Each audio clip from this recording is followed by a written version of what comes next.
Good morning class. This is your next topic, products of electrolysis.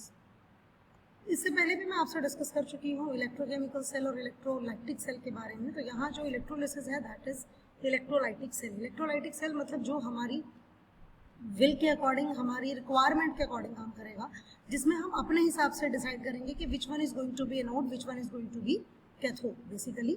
तो that is electrolysis.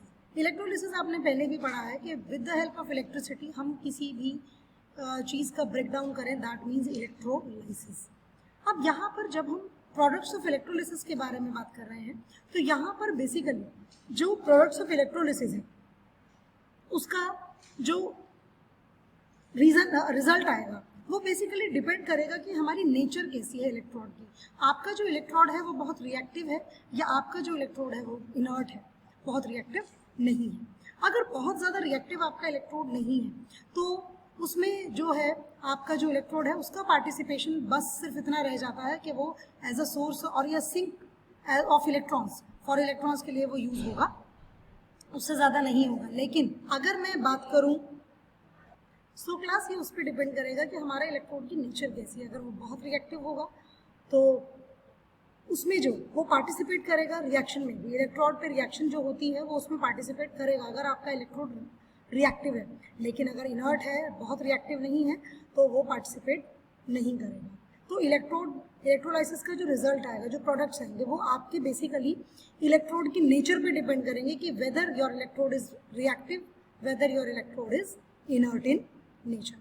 The products of electrolysis depends on the different oxidizing and reducing species present in the electrolytic cell. Electrolytic cell में आप oxidising agents या reducing agents क्या ले रहे हैं उस पर भी आपका जो प्रोडक्ट है इलेक्ट्रोलिसिस का वो डिपेंड करेगा, इलेक्ट्रोड पोटेंशियल पर भी डिपेंड करेगा। Moreover some of the electrochemical processes although feasible are so slow kinetically that at lower voltages these do not seem to take place, and extra potential which is known as over potential has to be applied, which makes such process more difficult to occur.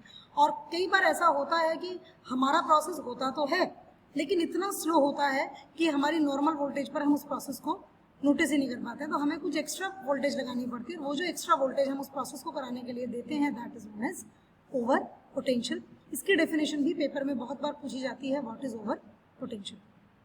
यहाँ पर कुछ examples आपको दिए हैं, जैसे इन्होंने example लिया है NaCl का एग्जाम्पल लिया है इलेक्ट्रोलिसिस का। तो अलग अलग इलेक्ट्रोड पर जो रिएक्शंस होंगी वो रिएक्शंस यहाँ पर दिखाई हैं कि कौन सी रिएक्शन किस इलेक्ट्रोड पर होगी। अब आप जरा इसको ध्यान से देखिए, सोडियम का नेचर कैसा है, इलेक्ट्रॉन देने वाला है, और क्लोरीन का नेचर कैसा है, इलेक्ट्रॉन को एक्सेप्ट करने वाला है। तो सीधी सी बात है, हमारे एनोड पर क्या होता है, मैं पहले कई बार बता चुकी हूँ, लोन आपको याद रखना है, LOAN, left oxidation, anode negative. ये आपको याद रखना है कि लेफ्ट में रहेगा ऑक्सीडेशन होगा, एनोड होगा और वो नेगेटिव होगा। किस केस में, इलेक्ट्रोकेमिकल सेल के केस में। यहाँ पर जो आपका बेटा एनोड होगा दैट इज पॉजिटिव, वो यहाँ पर सिर्फ साइन की चेंज होगा, यहाँ पर वो पॉजिटिव हो जाएगा, लेकिन आपका ऑक्सीडेशन तो एनोड पर ही होना है। You must remember this thing. अब ऑक्सीडेशन यहाँ होगा सोडियम का, तो नेचुरल सी बात है आपका जो एनोड बनेगा वो कौन बनेगा, सोडियम बनेगा, और कैथोड कौन बनेगा, आपका क्लोरीन बनेगा, क्योंकि उस पर क्या होना है, उस पर रिडक्शन होना है।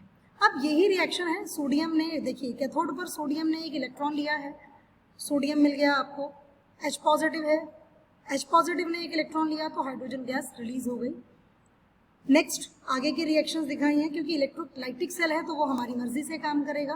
तो यहाँ पर आपको टोटल प्रोसेस शो किया है, किस तरीके से वैल्यूज आएंगी, किस तरीके से हम इसको कैलकुलेट करेंगे। तो ओवरऑल रिएक्शन मेरी क्या आ रही है, कैथोड पर मेरी रिएक्शन आ रही है वाटर, क्योंकि NaCl को मैंने वाटर में डिसॉल्व किया है, वो भी मैटर करेगा, क्योंकि जैसे ही आप करंट वाटर में पास करते हैं it also dissociates in the form of hydrogen gas and oxygen gas. So you must remember that thing also.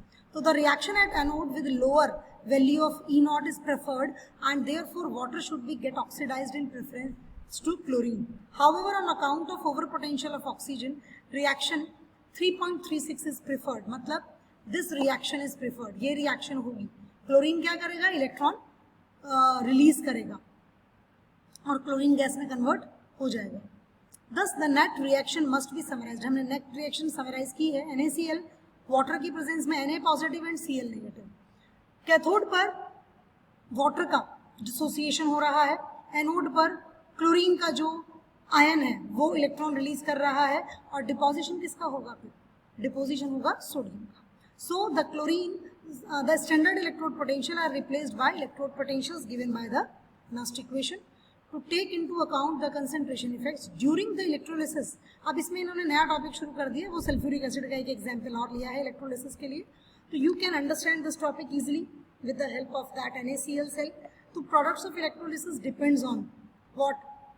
दो चीज़ों पर डिपेंड करेंगे कि आपकी एक तो नेचर कैसी है इलेक्ट्रोड की, दूसरा आपने ऑक्सीडाइजिंग या रिड्यूसिंग एजेंट्स क्या लिए हैं, उस पर डिपेंड करेंगे। Now the next topic is batteries. What are batteries? Batteries क्या होती हैं?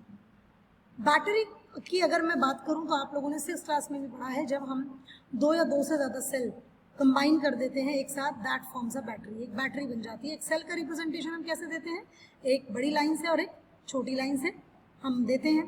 कैपेसिटर का जो आप फिजिक्स में रिप्रेजेंटेशन देते हैं वो इक्वल लाइन से देते हैं, लेकिन बैटरी का रिप्रेजेंटेशन जो होता है वो एक छोटी लाइन से और एक बड़ी लाइन से होता है। बड़ी वाली जो लाइन आप रिप्रेजेंट करते हैं that is positive electrode, and छोटी वाली जो आपका लाइन होती है दैट रिप्रेजेंट्स नेगेटिव इलेक्ट्रोड। तो what is a battery? A combination of cell is known as a battery.